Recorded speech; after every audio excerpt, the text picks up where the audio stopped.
the line N is drawn onto the grid here. We need to find the equation of the line that's perpendicular to N that passes through this point.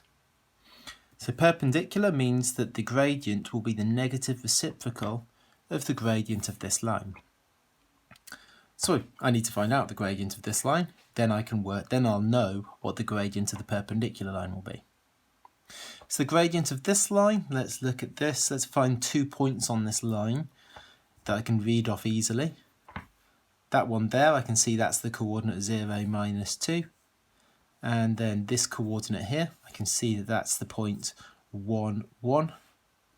And so now if I work out the change in the x and the change in the y between those points, the change in the x, I've gone along 1 square. The change in the y, I've gone up 3. So the change in y divided by the change in x, so the gradient of that line is 3.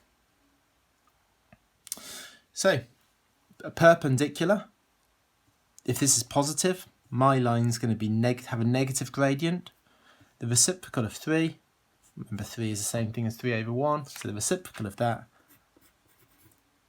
is 1/3.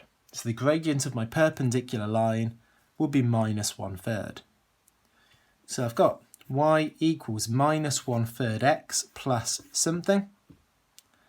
And I'm told that the line goes through the point 0, 1. So when x is 0, y is 1. So if I substitute that in here, 1 equals -1/3 of 0 plus c. -1/3 of 0 is 0. So that's just going to be 0 plus c. So c is 1.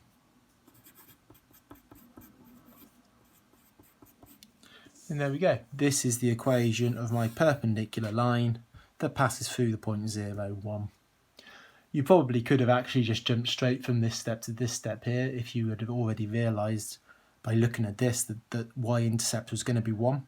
So you could have just jumped straight to this stage. This is the more general way of doing it. Either way, absolutely fine though.